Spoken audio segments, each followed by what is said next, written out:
You're listening to Leadership Powered by Common Sense with your host, Doug Thorpe. Here's Doug.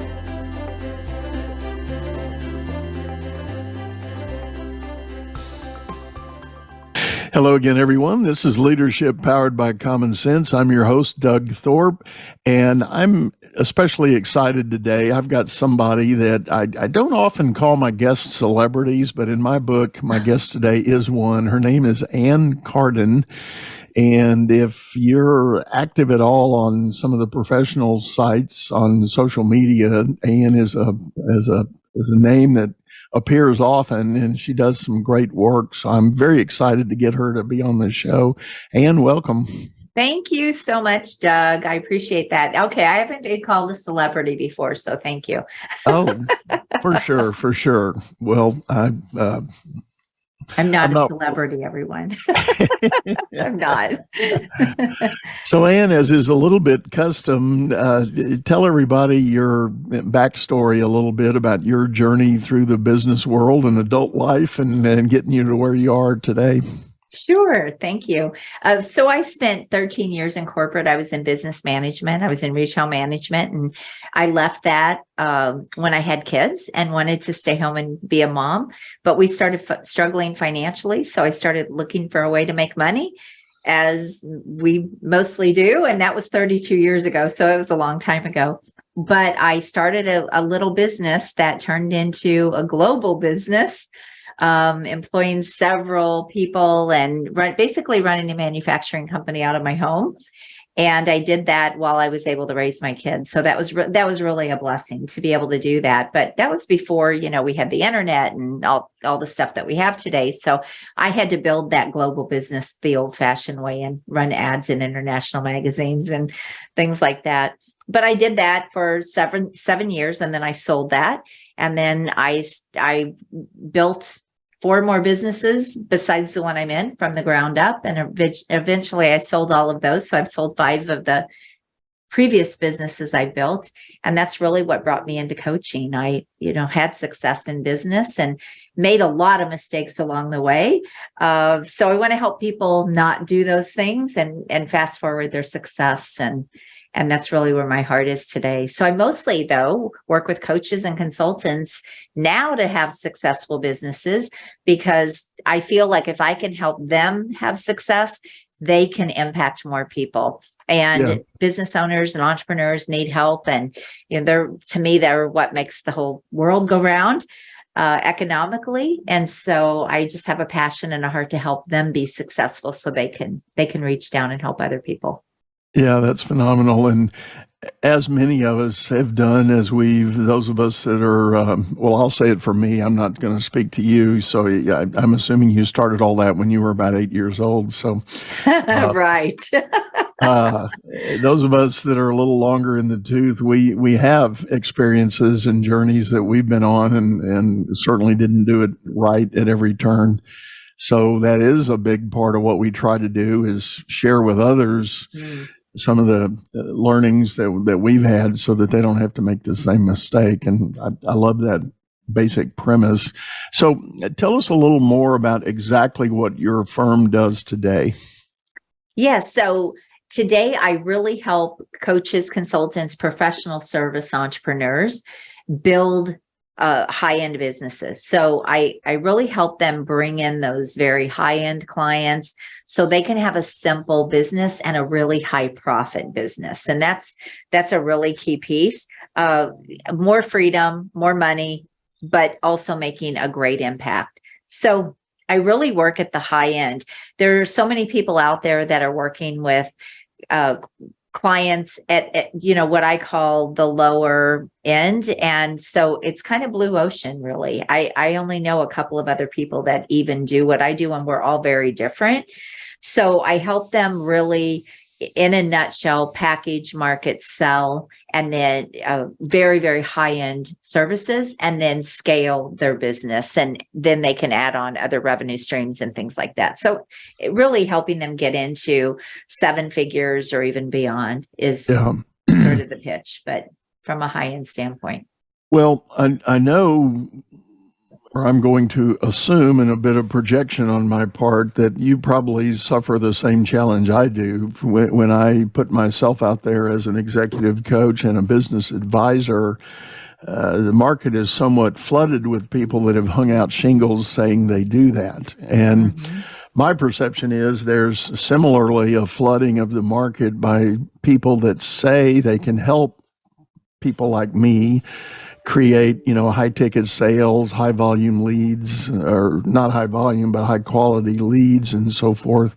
I probably get approached a dozen times a day by somebody through LinkedIn or Facebook or even directly through my website, offering me a service. So how do you differentiate yourself from those masses?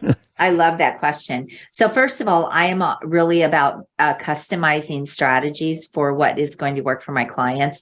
And because I've been doing this for so long and I've made a lot of those mistakes, I hired a lot of those marketers. Let's just take LinkedIn, for example. I hired a lot of those marketers when I first came onto LinkedIn because I didn't understand LinkedIn and I didn't really understand, how to work on the platform and all of that.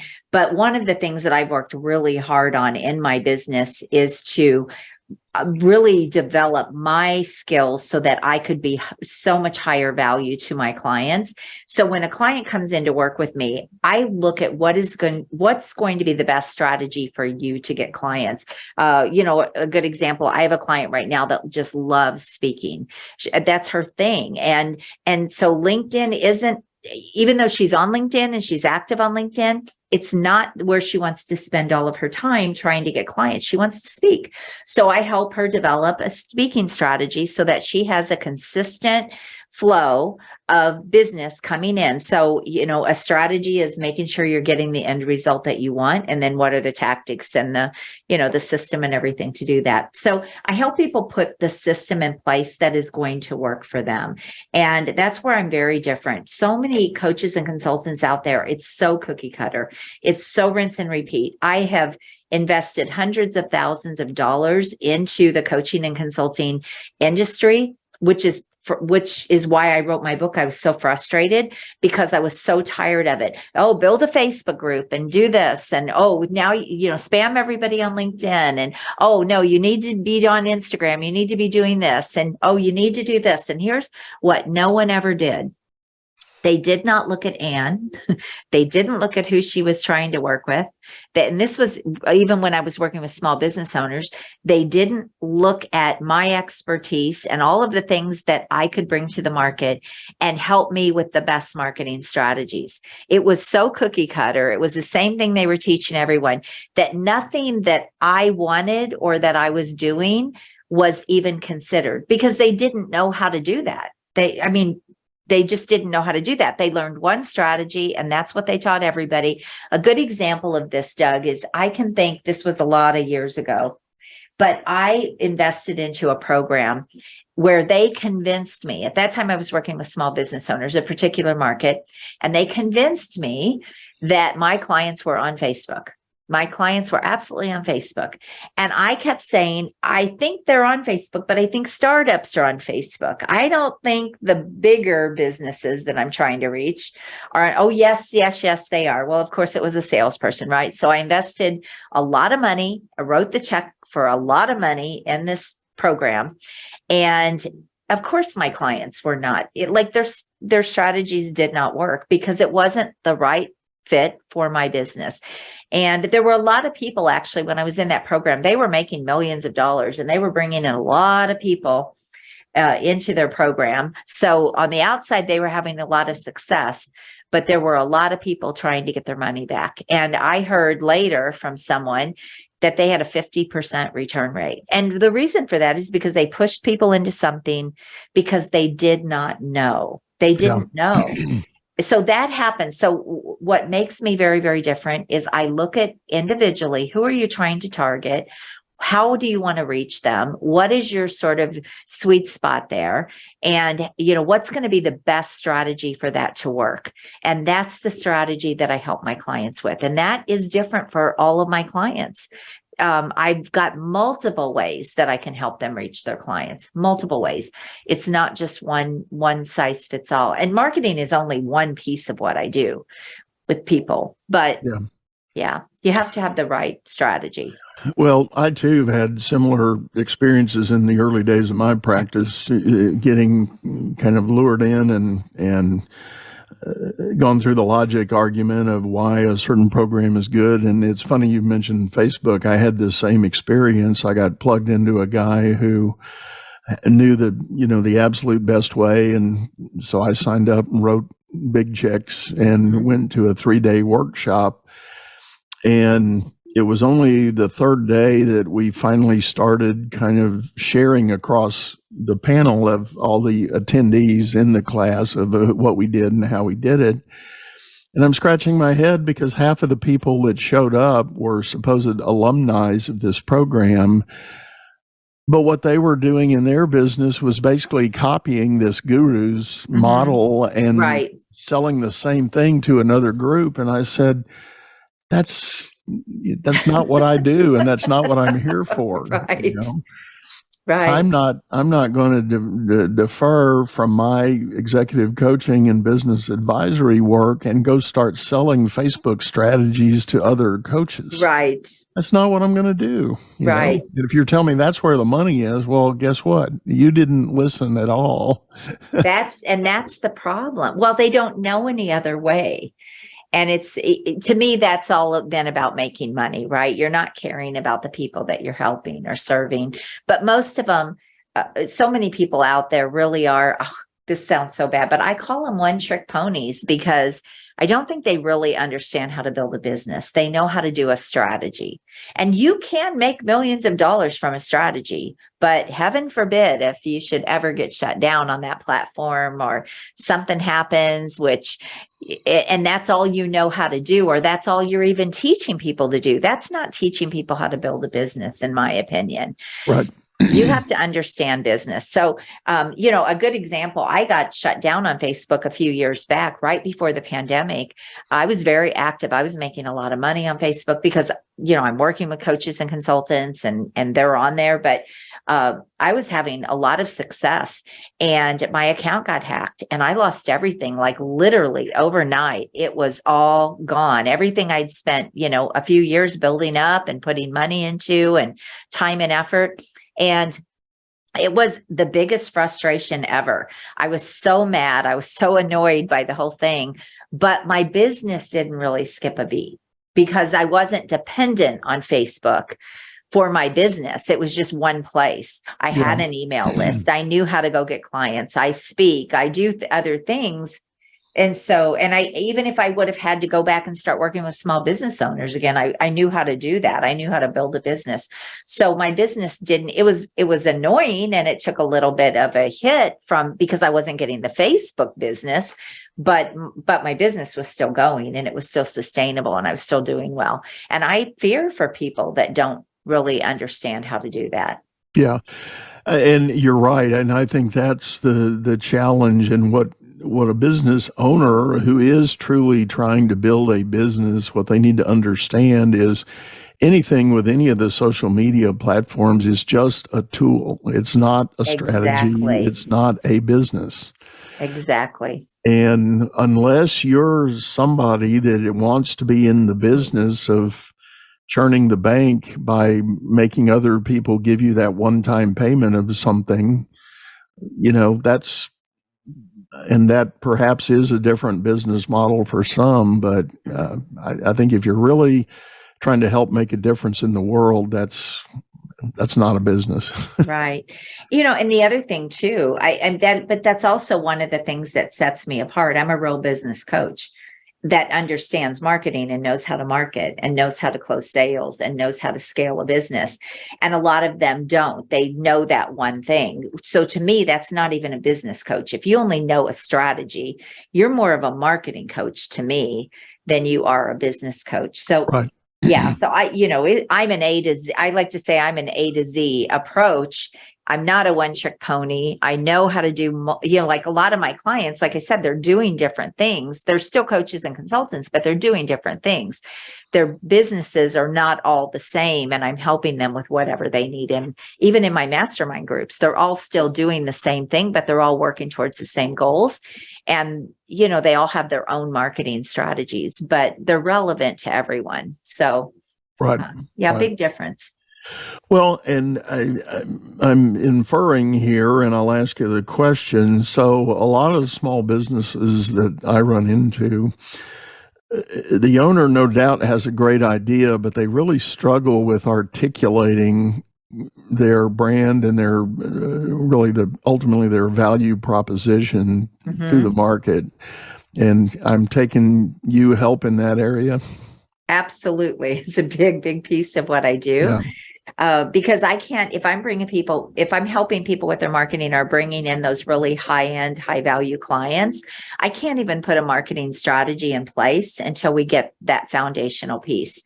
So I call it market positioning. You're talking about a value statement. So positioning is the outside perception that people have of you and your brand and what you do and how good you are, trust, all of those pieces, credibility, all of that is your market positioning. So what do people see when they first come across you? So the best example of that is if I say Lamborghini, what comes to your mind? But if I say a cheap used car, what comes to your mind? So if you're going to work in the premium space, which is where I help my clients work, they have to look like a premium coach or a premium business. And so that all has to be really dialed in first. And their message is a huge part of that.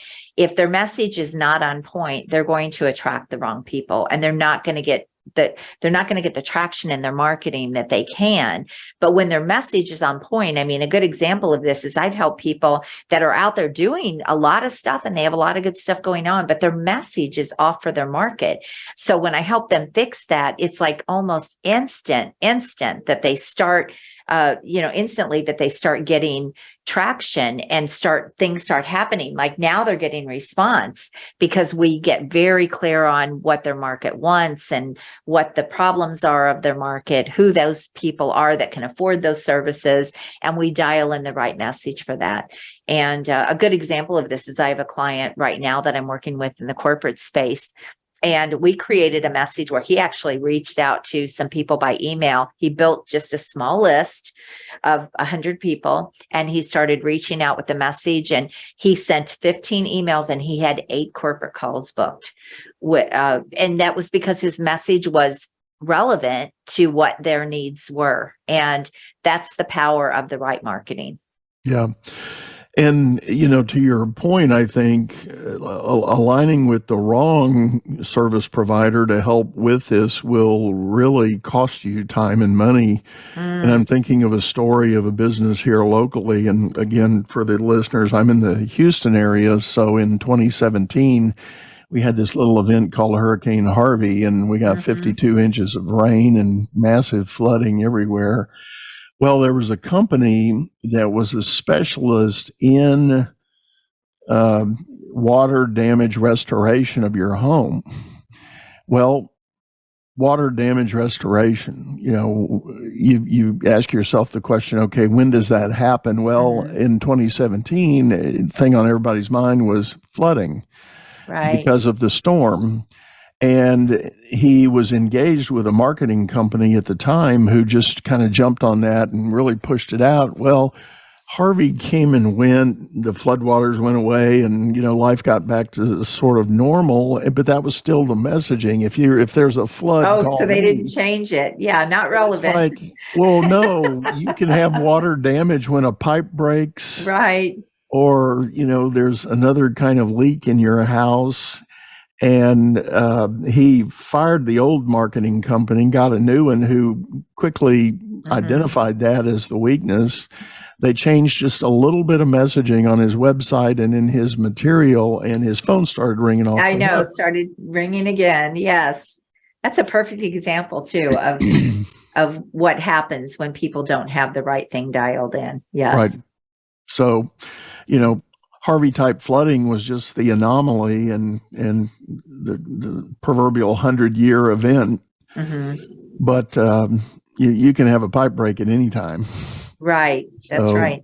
And, you're talking about message. I mean, as we're on this marketing subject, the other piece of that, because I did this very well with small business owners before I ever started doing it, again, in the space that I'm working in now, but having the right message dialed in and having it relevant, it is going to really set you apart as well. And your message should set you apart so that I always say you should be in a category of one. But like I said, I only know a couple of other people that even do what I do. And we're all very different in sort of how we have built our brand and all of that. So we don't do the same things. We don't have the same things. And that that's kind of blue ocean, right? So if people want what I have, they can clearly see how I'm different. And people have to do that in their marketing, because especially in the coaching and consulting space, for example, or even in small businesses, there's lots and lots of people that people can buy from. So if you don't know how to set yourself apart and let the market see how you're different and why they should buy from you over someone else, then you're going to miss opportunity. And so that's another piece that has to be really on point and to strengthen that market position. So give me a sense of, if you take on a new client and you go through this process of really dialing in the message and then deciding on the strategies you're going to use to promote that out, is there a typical timeline for when somebody will start seeing results? That's a great question. It really depends on where they are and what they've been doing. So if they've got a lot going on, I've had people get results in 3 days where they all of a sudden will, bring in a really, really high-end client in a few days. So if they've got an existing network and they've been doing things in their business and they've got things going, sometimes it can happen very fast. So, a few days, a week, 2 weeks, those are not uncommon testimonials and clients that I've had. But then I've got other clients where we had to change so much, and they don't have an audience, they don't have a network, they don't, they're just further behind. They haven't got their business to a point yet. Well, then that is going to take longer. Now I do have some quick strategies that will work, but there still has to sometimes be foundational work that has to be done. So sometimes if they don't get really fast results, a lot of times it's because they're not moving fast enough. I can move as fast as my clients want to move. Yeah. It's them. They're usually the holdup. It's not me. I'm like, okay, here's your next move. Here's your next move. Here's your next move. But a lot of times they're just not getting the stuff done as fast as possible. So that's kind of a loaded question, to be quite honest. Some of that's why I said it depends. But if they're raring to go and they, they're going to take action. I mean, I just think of one of my clients just recently.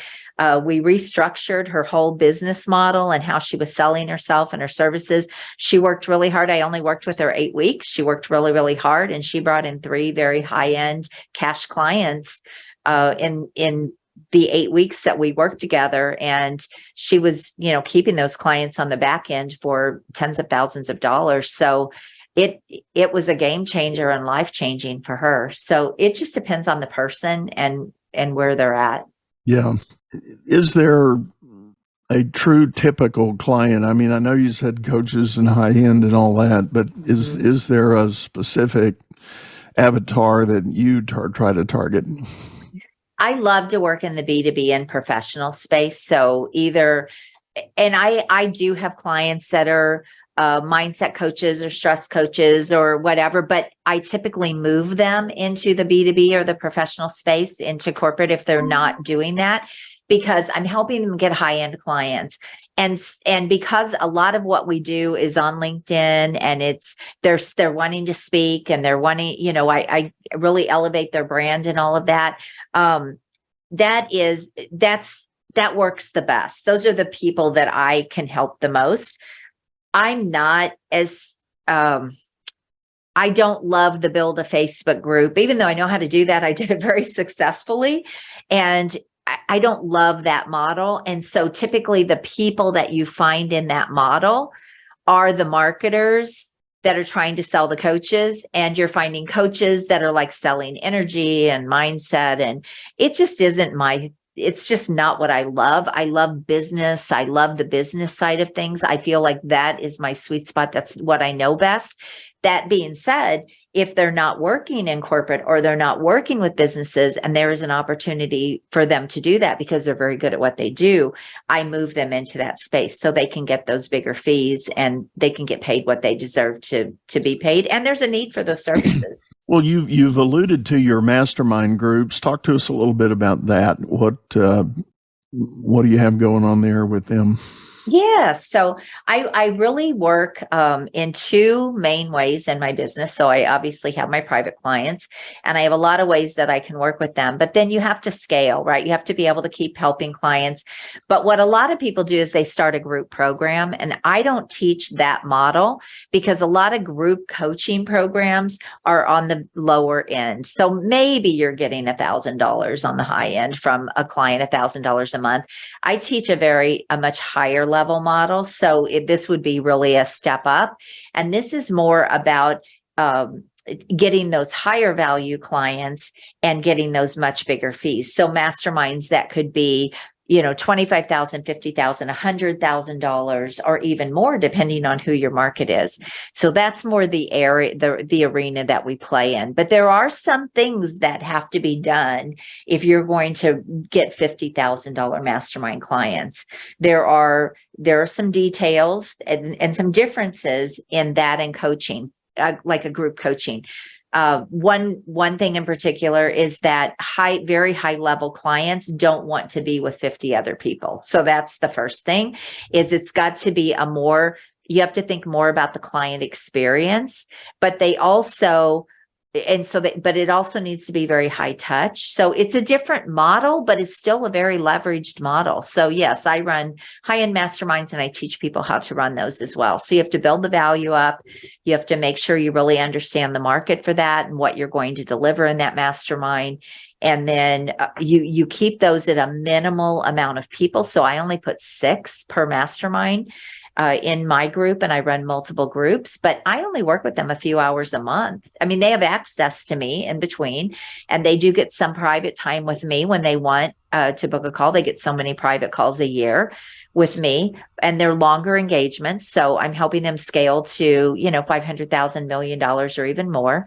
And, so that is a long game, right? That's not a 90-day program. So that's the difference. Right. But it's a hybrid of high touch or a hybrid of private, and they get the component of the mastermind as well. But yeah, so I teach people how to run those, also how to build those. I think you're right on your comment about the lower end scale for these, group coaching things. I've heard of late, a lot of pushback from entrepreneurs who have said they're just fatigued with that. They've tried it. They're exhausting. It's a volume method. Yes. And the value for the time it's not so much about the money, although it's nominal. It's more the return on the time, because what's a classic entrepreneur's primary complaint? I don't have enough time. Right. Right. And I know that's another issue unto itself for someone to say that, and that's where a coach can come in and help you with that. But that is their common complaint. And it's like, even if I'm going to carve out 2 hours a month and do it virtually where I'm not traveling, it's still, they question the value of the time invested. Well, if you could make $500,000 with a couple of high-end mastermind groups that you're spending an hour a week with, you can probably do that. And you're doing it virtually, right? Right. There's a lot of ways to put them together and run them. But yes, I mean, one of the things that I see that people do when they put together groups, and again, to me, this is playing in the sort of the mediocre space. They're not bringing in the high end. They're not bringing in the best clients. So they're bringing in clients that require a lot more. And it's almost like you're still almost like coaching them one-to-one, even though they're in a group, except now you have 20 of them. Well, that's not what I'm talking about. So when you work with people at a much higher level, they actually are much less effort. I mean, they're just less effort. Now, I do have a membership site of strategies and videos and things that I have built out, but they're not PowerPoints. They're videos where I've done real trainings where they've been in the room, we've recorded them, and those go into a hub. And then I, put worksheets in there so they can go into the hub and they can watch those over, watch the replays, but they're only going into what's going to be relevant to them. And so that there are some things that they get along with they get templates, and, I help them customize everything. So, but it's very different from what a lot of people are doing. I'm not taking them from startup and trying to, teach them all of this stuff. They already have things going. So now what are the gaps that I can help you implement so that you can really get to the levels that you want? But when you're working with low-end clients, they just require a lot more work. They are it can be exhausting, which is why I got out of that model. I just didn't enjoy it. It's like, I can go out and start more businesses. I don't need to do this. I don't need to put all that time and energy into a person trying to help them do it. And that's why I don't love working with startups unless they already are coming with a lot of expertise and experience that we can quickly hit the ground running with that. So it's just my model. It's just what I prefer. I think we have to do what really works for us. I share that same sentiment in my own business. I don't work with startups. I usually set the bar at a minimum of 2 million annual already grossing. Yeah. And I also set a minimum on the head count they've got. If it's still a 2-person, 3-person operation, and they've been at it a couple of years and that's all they've done, it's like, that's not a good indicator for me. Right. No, I mean, that's a perfect example. I helped somebody go from 0 to 7 figures in a year that came to me. He was struggling for 6 months trying to launch his consulting business. And the only reason I took him on, he was a referral from a past client. So, but the reason I took him on is because when I looked at everything he was doing, I knew I could get him really fast results. And he had owned previous businesses. So he wasn't new to business and he had sales experience, even though his sales was still a mess. It wasn't a good system. But because I was able to look at what he was coming to the table with, even though he was at 0 with this new thing, we were able to, he was able to scale to right at 7 figures, right at that $1 million mark in 12 months. That's what I'm talking about. So to me, he wasn't really a startup, even though he was a startup. So very different. Yeah. Good. Well, let me ask you this. Is there one key message you would say to somebody who's listening that is in their business and they're struggling a bit trying to figure some of this out? Is there a specific jumping off point, or maybe what the classic marketers talk about? Is there a pain point that is most common that you try to help people with? Yeah. I love when people feel like they know there should be more for them. They're out of time. They know they're better than what they're getting paid for. They just a lot of times don't know how to put those pieces together to get those bigger, better clients at higher fees. That would be from the coaching consulting standpoint, get them into those higher profit margins, scaling, leveraging their time, get them out of the lower end of the market and get them into the more premium end of the market. So that would be the main thing. I like that. I like the way you say that. So on that point, tell people how they can get a hold of you if they are interested in learning more. Yes. Well, a couple of things. If you are, let's say you're in a successful business and you're in a corporation and you're really considering coaching and consulting because you've developed a lot of expertise, then book a call with me at acarden.com. But if you're also a coach or a consultant and you want to scale, you're in scale mode, I do have an upcoming workshop. You can go to, I don't know when this is coming out, but I almost always have some sort of a workshop coming up. So you can go to expertinuworkshop.com and you can see what my upcoming workshop is. And you can apply to attend, it's free, but I do vet the room. So you have to, it's by invitation only. There is an application process to come to that. Awesome. Awesome. Well, Ann, thank you for sitting in with us. This has been a real treat. I Thank appreciate it. you. It has been my pleasure, Doug. And folks, I always like to remind people, if you're listening to this episode on your favorite streaming service, you can hop over to see the video version on YouTube, channel by the same name, Leadership Powered by Common Sense. We'd love to see you over there. Subscribe to the channel, leave us a comment, give us some feedback. And I always like to remind people, if you or someone you know might want to be a guest on this show, drop me a line and let us know that too. For now, we're going to sign off, say goodbye, and hope to see you again real soon. Take care. Bye. Thank you. You've been listening to Leadership Powered by Common Sense, hosted by Doug Thorpe. If you would like to know more about the coaching and advisory services he provides, visit dougthorpe.com.